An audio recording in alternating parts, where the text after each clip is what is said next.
وہ بچے جو ہمارے چھوٹے بچے ہیں اور ابھی وہ بچے جو انشاءاللہ جن کو یہ جنم دیں گے, جو ہمارے پوٹینشیل پیرنٹس ہیں, وہ بچیاں جو میٹرک ایف اے میں پڑھتی ہیں, ایف ایس سی میں پڑھتی ہیں, جو بچے, ان سب کو یہ بات بتانے کی ضرورت ہے کہ خدا کے لیے جو غلطی ہم نے کی ہے تم نے وہ غلطی نہیں کرنی. اپنے ویلیو سسٹم کو ٹھیک کرنا ہے. میں نے سر ایک سٹڈی کی, ابھی وہ جاری ہے, تقریباً 1800 بچوں سے میں نے پوچھا تم کس جیسا بننا چاہتے ہو, اور یہ 8 سال سے کم عمر کے بچے کے.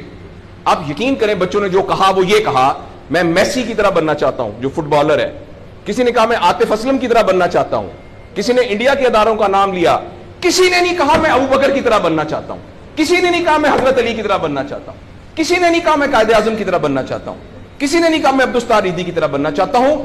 ایک بچی نے صرف کہا کہ میں حضرت فاطمہ کی طرح. میں نے اپنے یوٹیوب چینل پہ اس کا بچی کا انٹرویو لایا, چھوٹی سی بچی نے کہا میں پارک میں پھر رہی تھی, میں نے کہا بیٹا تم کیا بننا چاہتی ہو, کہتی میں حضرت فاطمہ کی طرح بننا چاہتی ہوں. تو میرے دوستو ہم نے اپنے بچوں کے رول ماڈل ہی غلط کر دیے ہیں. ہم نے اس لیے مجھے اور آپ کو بہت سیریسلی اس بات پر غور کرنا ہے. میں آپ سے عرض کروں ساؤتھ افریقہ میں تتلیاں ختم ہو رہی ہیں, لہٰذا تتلیوں کی نسل کو بچانا بڑا ضروری ہے. اچھا پانڈا ختم ہو رہا ہے, پانڈا کو بچانا بہت ضروری ہے. انسان پانڈا اور تتلیاں نہیں ہیں, انسان ختم نہیں ہو رہا ہے, انسان کا بچانا کوئی اتنا ضروری نہیں ہے, وہ پانڈا نہیں ہے. اس لیے اگر ہم اپنے بچوں کو یہ رول ماڈل نہیں دے سکتے تو مہربانی کر کے بچے نہ پیدا کریں.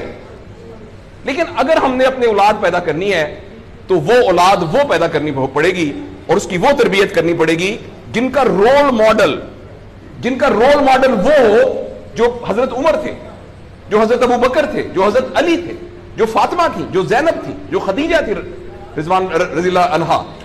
یہ ہمارے رول ماڈل ہمیں پیدا کرنے پڑیں گے, اور یہ تب ہوگا جب ہمارے اندر سے یہ دو چیزیں ختم ہوں گی. نمبر ایک, ہم پیسے کی بنیاد پر اپنے آپ کو بڑھانا سمجھیں, اور دوسرا یہ کہ ہم فرد کو فرد کے لیے تیار نہ کریں, فرد کو معاشرے کے لیے تیار کریں. میرا بیٹا تو 1100 میں سے 1100 نمبر لے کے ڈاکٹر بن کے ایک جگہ پر اسسٹنٹ پروفیسر لگا ہوا ہے, معاشرے کو کیا فائدہ ہوا ہے؟ اور ہم میں سے آپ سوچیں کہ عموماً ہم سب لوگ جب اللہ کا شکر ادا کرتے ہیں کہ یا اللہ تیرا شکر ہے, 3 مرلے کے مکان میں رہتے تھے, اب ماشاءاللہ کوٹھی ہے 2 کنال کے اندر, اور سائیکل پہ ابا جی جاتے ہوتے تھے, لیکن الحمدللہ ہمارے پاس اب 2-3 گاڑیاں ہیں, اور چھٹیاں تو سوال ہی پوادے کر جاندے ہوندے سی, کدے کدے گوڑ کھاندے سی خراستے. اب ہم سارے بھوربن میں جاتے ہیں چھٹیاں گزارنے, کبھی کبھی انگلینڈ بھی جاتے ہیں. اللہ کا ہمارے اوپر بڑا کرم ہو گیا. اس غلط فہمی سے ہم اپنے آپ کو نکالیں.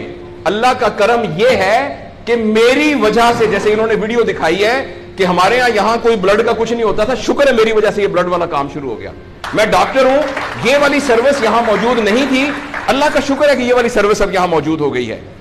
اللہ کا شکر ہے یہ ہو رہا ہے. سروس اورینٹڈ جب تک ہم اپنے بچوں کو نہیں ڈیولپ کریں گے, اس وقت تک میں آپ کو بہت دکھ سے اعلان کرتا ہوں, بڑی ہی تکلیف کے ساتھ, میں بہت آپٹمسٹ آدمی ہوں, میں یونیورسٹیوں میں جاتا ہوں, کالج میں جاتا ہوں, بچوں سے بات کرتا ہوں, اگر ہم نے اگلے فوری طور پر اپنے بچوں کی تربیت پہ توجہ نہ دی, اگلے 10 سال میں ایک ایسی نسل آنے والی ہے جن کو چائلڈہڈ ڈپریشن ہوگی, جن کو سوئسائڈل تھاٹس آئیں گے, جن کی سیکسول ٹریننگ بہت بری ہوگی, اور جن کے اندر ریلیشن شپ پرابلمز ہوں گے. اور یہ ہونے والا ہے, ہماری آنکھوں کے سامنے ہونے والا ہے.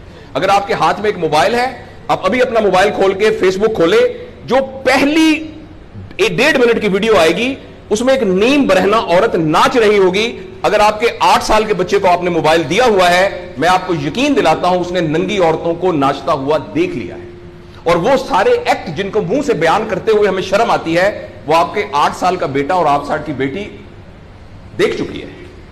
اس سارے میں ایز اے پیرنٹ ہماری بہت رسپانسبلٹی ہے کہ ہم اس میں انٹروین کریں اور ان کو فزیکل ٹائم دیں, اور ٹائم دے کے ہم یہ 2 چیزوں پر مینلی کام کریں. تو انشاءاللہ العزیز ہمیں امید ہے کہ معاشرہ بچ جائے گا.